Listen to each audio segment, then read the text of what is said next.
warahmatullahi wabarakatuh.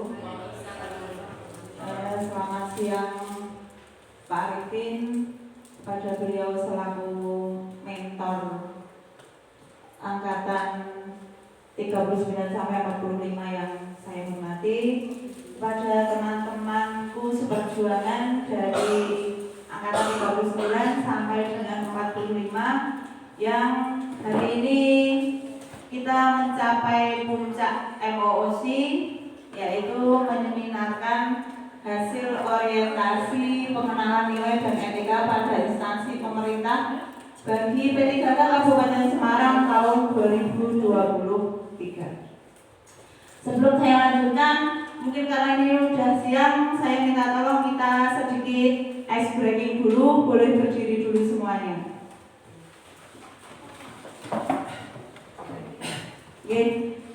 Kita nyanyi dulu biar tidak sepaneng, karena dari tadi pagi sampai sekarang rasanya sudah ngantuk, sudah lelah. Bapak Ibu semua tahu lagu buka tutup gitu bisa?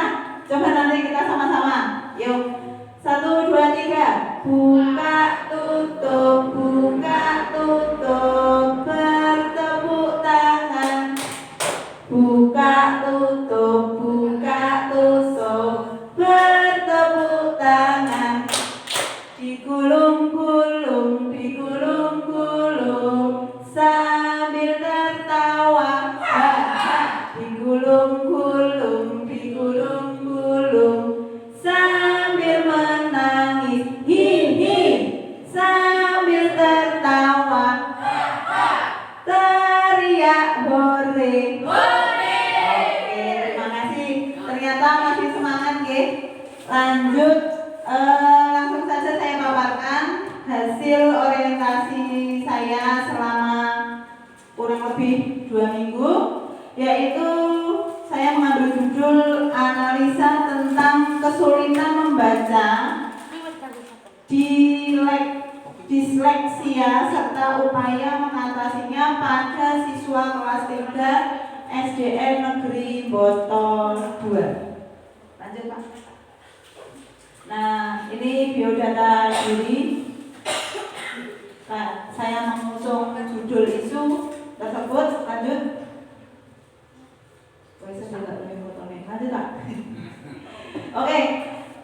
Kegiatan orientasi pegawai pemerintah dengan perjanjian kerja atau P3K di lingkungan Kabupaten Semarang itu memiliki maksud dan tujuan. Yang pertama adalah mengenal tugas dan fungsi ASN. Jadi kita sekarang sudah menjadi ASN, teman-teman. Jadi kita harus mengetahui tugas kita itu apa, fungsi kedudukan kita sebagai ASN di wilayah Kabupaten Semarang ini seperti apa. Kemudian yang kedua, pengenalan nilai dan etika pada instansi pemerintahan. Nah, selain kita mempunyai tugas dan fungsi, ternyata kita menjadi pegawai ASN itu tidak hanya asal diangkat saja sudah besok bayaran gajian, tidak, tetapi kita punya nilai dan etika yang harus kita pedomani selama kita menjadi ASN P3K.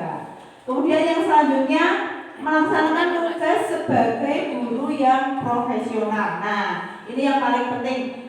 Untuk menjadi guru yang profesional, kita juga harus dituntut mengikuti perkembangan zaman. Ketika di sekolahan ada permasalahan yang dialami oleh siswa, karena kita itu sebagai pelayan publik atau sebagai guru yang notabene kerjanya kita adalah melayani. Nah, yang dilayani ini adalah siswa atau peserta didik. Jadi kita juga harus profesional. Bagaimana cara kita menyikapi ketika siswa atau peserta didik kita mendapatkan kesulitan dalam pembelajaran. Lanjut, Pak. Nah,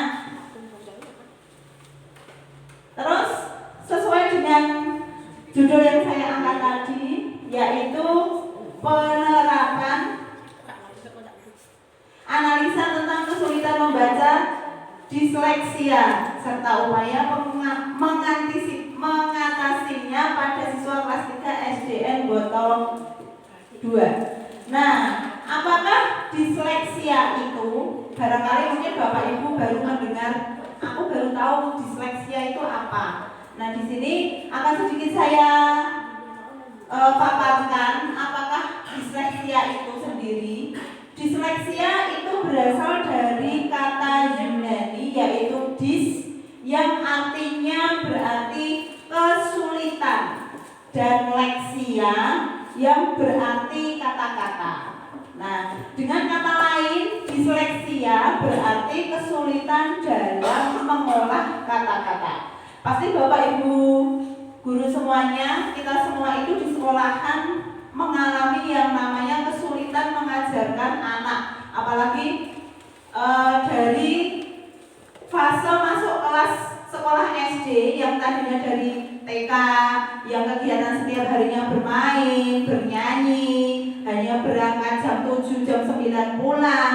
Terus kemudian sekarang masuk di lingkungan SD, sekolah dasar, pasti mengalami perubahan, gitu. Nah, terus di sini anak-anak yang dari usia TK masuk ke SD itu pun belum semuanya mengetahui dan bisa mengenal huruf atau membaca bacaan. Apalagi kok nanti seterusnya mau pelajaran dengan pembelajaran yang lebih sulit, kelas 1, kelas 2, kelas 3 dan seterusnya. Kemudian secara keseluruhan disleksia itu sendiri adalah suatu kondisi pemrosesan input atau masukan informasi yang berbeda dari anak normal, yang seringkali ditandai dengan kesulitan membaca. Ya, itu saya alami sendiri di kelas 3 di sekolah saya itu, di sekolah kami itu masih banyak beberapa anak yang mengalami kesulitan membaca, sehingga dapat mempengaruhi daya ingat. Ya jelas, karena belum menguasai, belum bisa membaca, bagaimana anak-anak tersebut bisa mengingat. Kecepatan pemrosesan input, kemampuan waktu, aspek koordinasi dan pengendalian gerak. Lanjut Pak. Nah, apakah itu ciri-ciri disleksia? Nanti Bapak Ibu guru masing-masing semuanya di sekolahan mungkin bisa diterapkan. Oh, anakku ini normal enggak? Anakku ini mungkin perlu bimbingan khusus, atau yang diterangkan Bu Devi kemarin itu kok dibilang disleksia itu apa? Mungkin nanti bisa diobservasi sendiri di masing-masing sekolah. Ciri-ciri disleksia, anak yang mengidap disleksia mengalami ketidakmampuan dalam membedakan dan memisahkan bunyi dari kata-kata yang diucapkan. Nah, nanti akan saya terangkan di slide selanjutnya. Kemudian, anak disleksia membutuhkan pengajaran secara individu. Jadi tidak bisa dijadikan satu dengan teman-temannya yang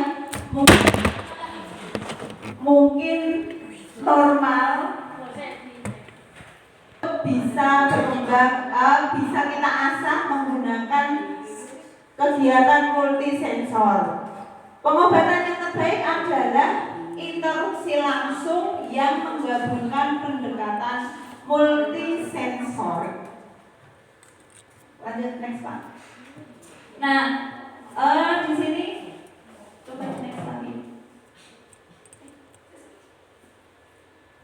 Nah, untuk tahap yang pertama yang sudah saya lakukan adalah berkonsultasi dengan mentor. Kemarin sudah bertemu dengan mentor dan konsultasi mengenai pembelajaran yang saya angkat ini tentang pembelajaran khusus siswa disleksia. Kemudian setelah mentor menyetujui, saya baru membuat media pembelajaran membaca yang menyenangkan melalui benda-benda konkret dengan model pembelajaran multisensor.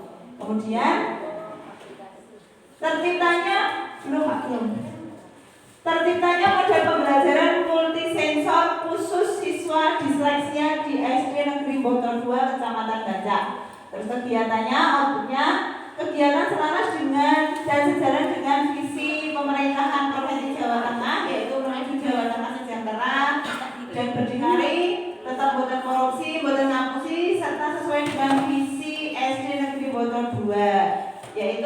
mengoptimalkan proses pembelajaran dan bimbingan secara efektif sehingga siswa dapat mencapai prestasinya. Di sini mungkin kalau siswa disleksia itu yang dikhususkan bukan di prestasi pelajarannya, karena mungkin selama ini masih tertinggal dengan teman-teman yang lain. Paling tidak yang saya tujukan adalah bagaimana si anak disleksia ini tidak tertinggal. Jadi kalau kelas 3 teman-temannya yang lain sudah bisa membaca, sudah bisa membedakan fungsi huruf konsonan A, E, W, O, kemudian pengejaan huruf, membedakan huruf Y, G. Nah, ternyata anak-anak itu masih sering menulis huruf D masih kebalik dengan huruf B. Begitu juga sebaliknya, menulis huruf B itu terbalik dengan huruf D.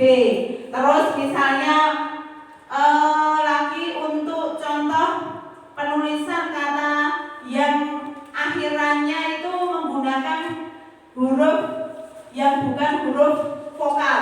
Jadi misalnya musik, biasanya anak-anak yang disleksia ini untuk ejaan terakhir sendiri atau huruf terakhir sendiri itu terkadang tertinggal. Jadi isone nulis ya sesuai dengan huruf vokal saja. Misalnya musik ya, jadi musik, kanya hilang.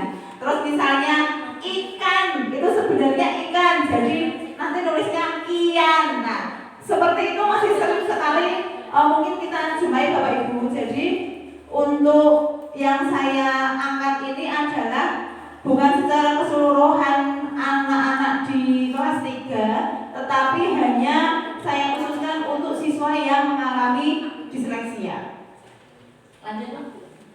Kemudian tahun keduanya itu memperbanyak menggunakan benda konkret dalam pembelajaran membaca menggunakan metode multisensori.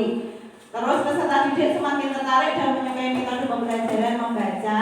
Kemudian tahun ketiga menambah fitur soal yang lebih menantang peserta didik berpikir kritis pada pembelajaran membaca, menambah metode fonik atau linguistik pada pembelajaran. Peserta didik makin semangat dalam belajar membaca dengan menggunakan macam-macam metode. Macam-macam ya, bukan maaf. Lanjut, tahun keempat menambah fitur video interaktif pada pembelajaran membaca khusus disleksia. Mungkin kita bisa menyisipkan video-video pembelajaran. Kemudian peserta didik lebih memahami materi karena adanya video, ya jelas. Anak yang disleksia tadi itu akan merasa tertarik karena ada tambahan materi atau model menggunakan video. Kemudian tahun kelima mempublikasikan metode pembelajaran membaca khusus siswa disleksia yang nanti akhirnya akan disebarkan ke masyarakat di SD Negeri Boton 2 Kecamatan Banjar.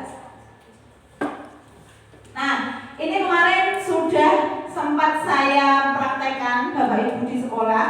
Untuk anak-anak yang disleksia itu saya menggunakan metode dengan plastisin atau beras. Nah, awalnya yang saya menggunakan plastisin adalah ketika saya temui anak didik saya itu belum bisa membedakan antara B dan D, terus membaca masih terbalik-balik.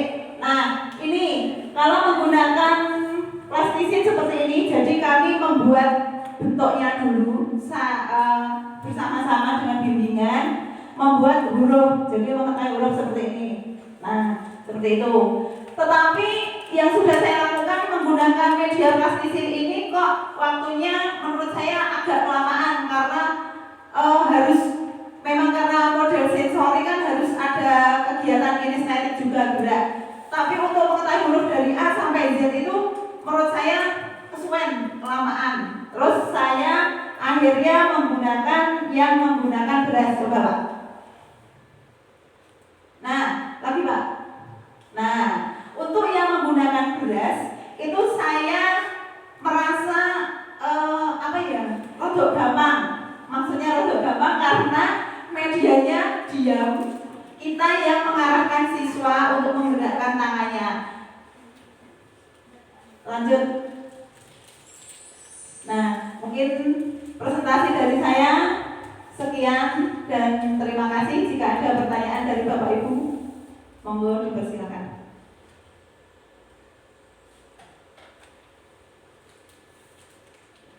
Bu Rida, Bu monggo.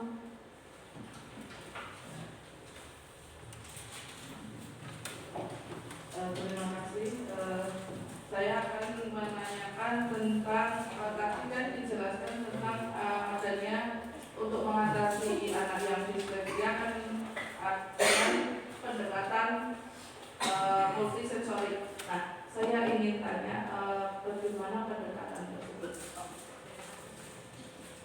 Saya tahu dulu langsung dijawab, langsung jawab aja nih. Ya, terima kasih Bu Nuni.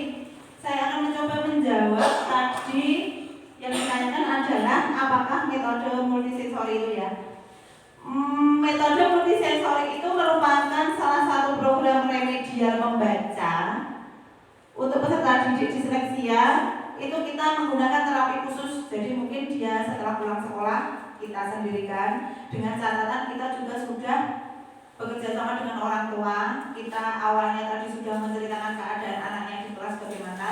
Setelah itu kita menggunakan keterpautan indera visual, audio, indera kinestetik, taktil. Visual itu mata, kita bisa melihat, kemudian audio mendengarkan bacaan lewat video, terus kemudian kinestetik kita bisa dengan gerak membuat huruf menggunakan plastisin, menggunakan beras itu tadi. Kemudian peraba itu juga tadi seperti menulis huruf menggunakan beras itu, indera perabanya anak, taktilnya itu bisa diasah kembali. Begitu mungkin. Mungkin karena waktunya sudah dari saya mungkin cukup sekian. Mungkin bisa dilanjutkan pertanyaan nanti ya.